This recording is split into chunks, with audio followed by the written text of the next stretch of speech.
ng bayan, maasahan anumang panahon. Magandang araw po sa ating lahat.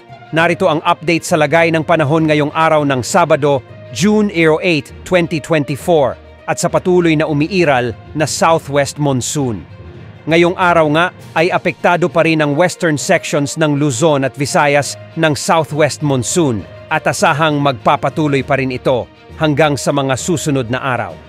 Dahil nga sa weather system na ito, asahan ang maulap na kalangitan na may mga isolated rains sa Metro Manila, Pangasinan, La Union, Ilocos Sur, Ilocos Norte, Zambales, Bataan, pati na rin sa Tarlac, Pampanga, Bulacan, Calabarzon at Palawan.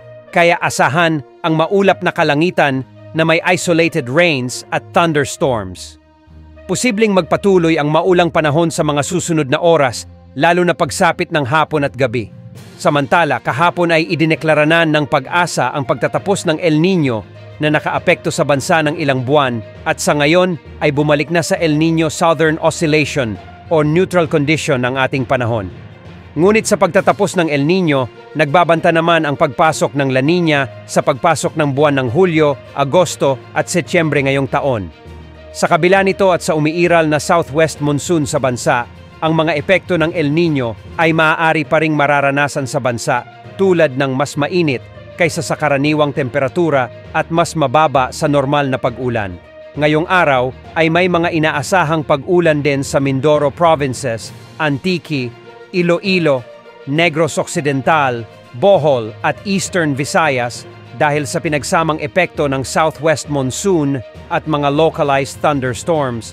Sa Mindanao may mga pag-ulan din sa Misamis Provinces, Zamboanga Peninsula, Sulu Archipelago, Lanao del Sur at Lanao del Norte, southern portion ng Soc-Sargen, Agusan del Norte at Compostela Valley. Sa ngayon ay malinis ang mga kalangitan sa paligid ng ating area of responsibility, kaya wala tayong inaasahan na anumang bagyo o low pressure area na posibleng makaapekto sa ating bansa sa susunod na 3 hanggang 5 araw.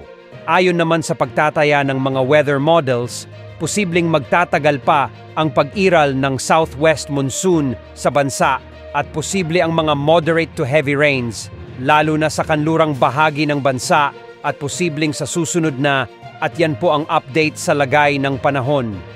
Ito po ang weather update ng bayan, maaasahan anumang panahon.